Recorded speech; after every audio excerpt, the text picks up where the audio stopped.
And that target that you put up is perfect. Because did you know in the Public Enemy icon that was run from Run DMC like this in the target? Oh yeah, I know about that. Now, Run was the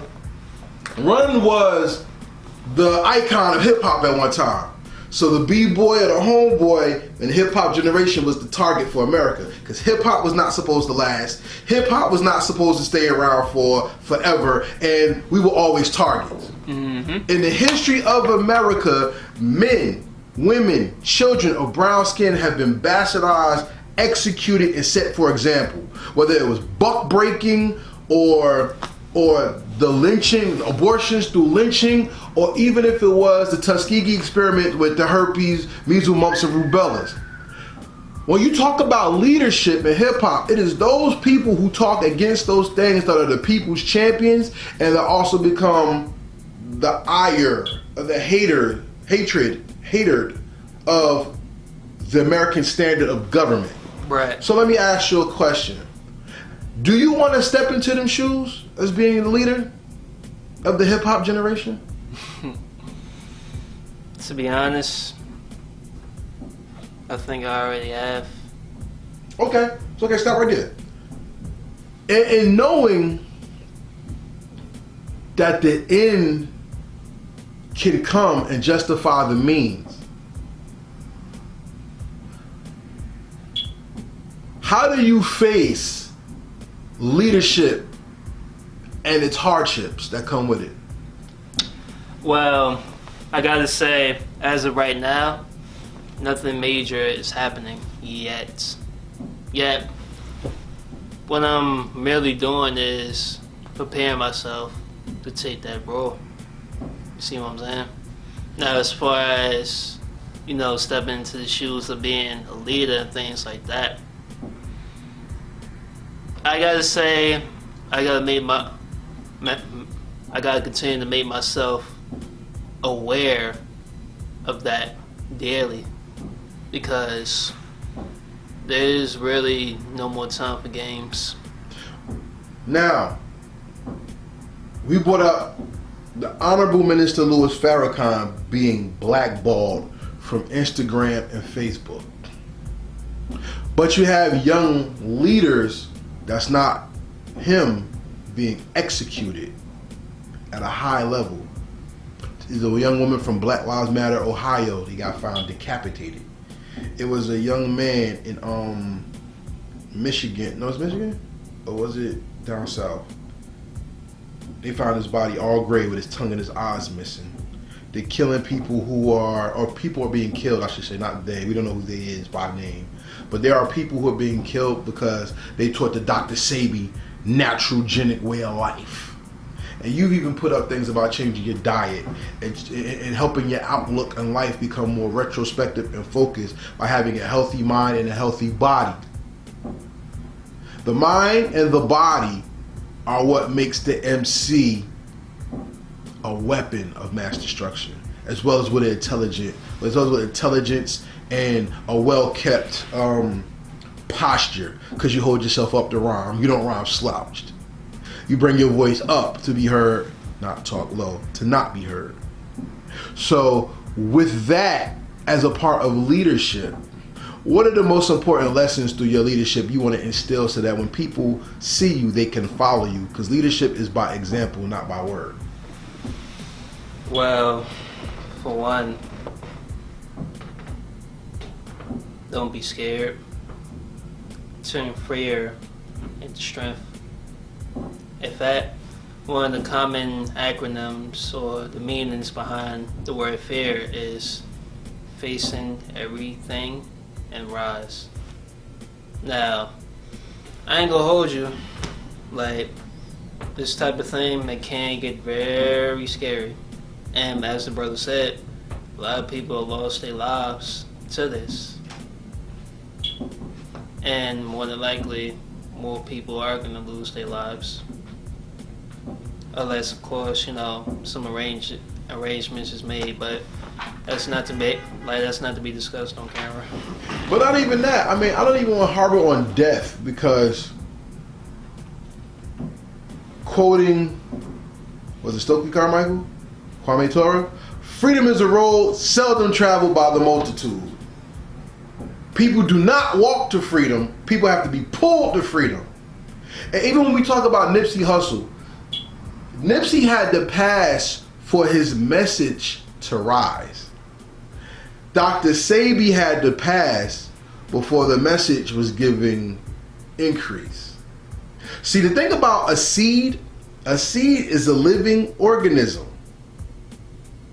But it's not until it's planted and it dies that it returns as a flower and gives rise to something that gives more seeds.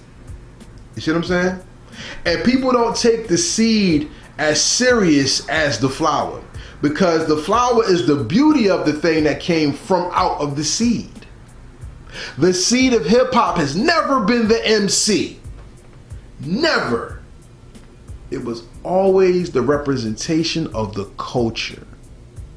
So when we talk about leadership, we talk about having a message, when we talk about the music, we always lose sight of the culture. Build the hip hop culture in your retrospect. What is hip hop to you, Freedom?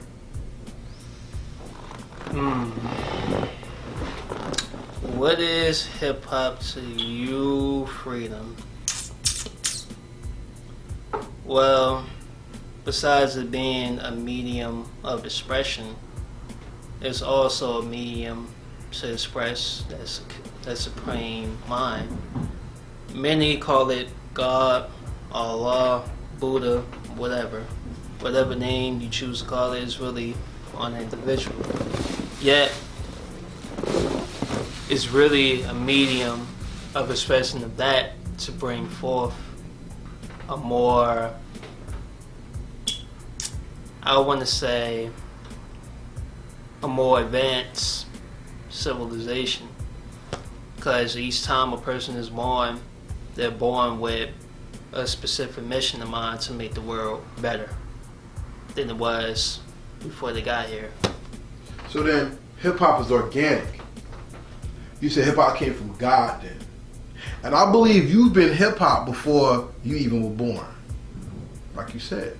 Because your heart has a beat. You step in rhythm. You have patterns of thought. Electricity in movement. You have all that already within you. You just have to prune your life to find your flow. So hip-hop culture, in my definition, is the pronouncement of God through talent.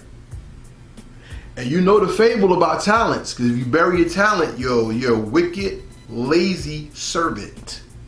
But yet, if you use your talents, grow your talents, and give back with your talents, then not only do you honor God who gave you your hip-hop, you honor the world with your message. Feel me? So in the story of you, Freedom, how do we take hip-hop to the next level?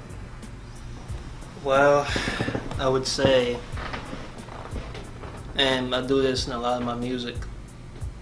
Matter of fact, I'm going to give y'all my quote. I use music to find my inner demons. To find them, you said?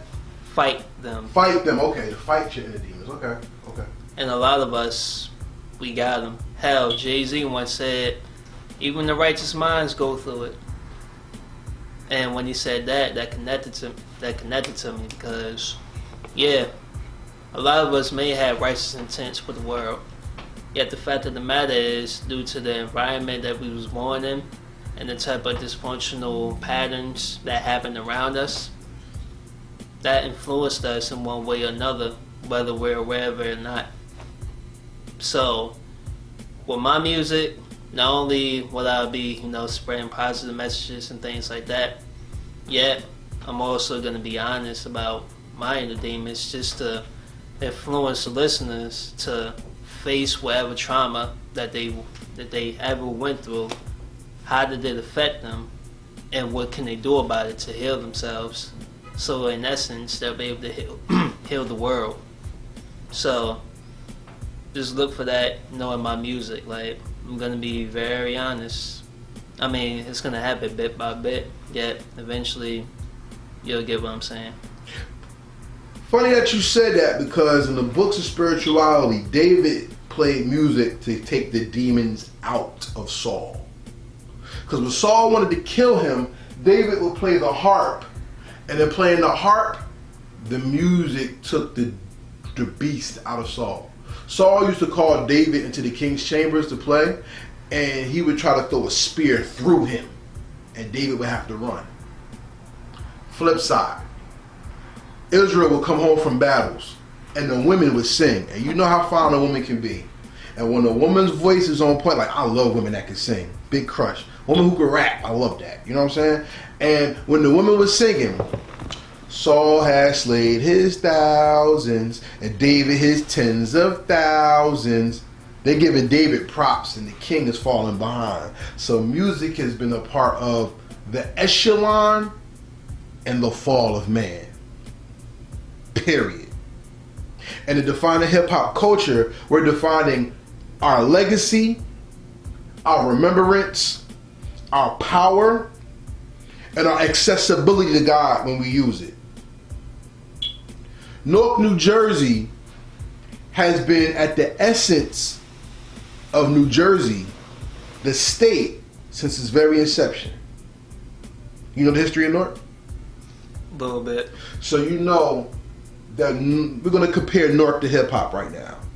Hip-hop started in the 70s out of a housing project. How we define hip-hop now, I'm saying. So from there was a movie, The Break, there was what's the movie? The Breaks. Yeah, that's the one where Nas co-wrote. And they had the Shaolin Masters in New York, where they had Kool Herc and they had Bambaataa, Flash, you know what I'm saying? And hip-hop went from the building to the world. And everybody chose a side. And in choosing the side, everybody competed to be the top crew, the top everything. And then, let's pick it up now. It went from New York to Philly to LA to whatever, etc. And then it went from the States to Japan, Germany, such and such, Australia. And now hip hop is universal. Right? The culture is universal. Now the importance of the music is playing demons and life in and out of people worldwide. Yet hip hop is an enemy, because now it has the minds of the children. Back to what you said now, because we're going to bring this full circle. And in taking the minds of the children, a very wicked man once said, as long as you take the minds of the children, the parents will always follow. So now we have kids twerking in videos and the parents are filming it and they love it. Or children are smoking and the parents are filming it and they love it. Or the parents are laughing at what's being videoed. With music today now being the only hope in which could save a dying people, let's bring life back into it. What is the one thing you would eradicate in hip hop right now to bring it back to life?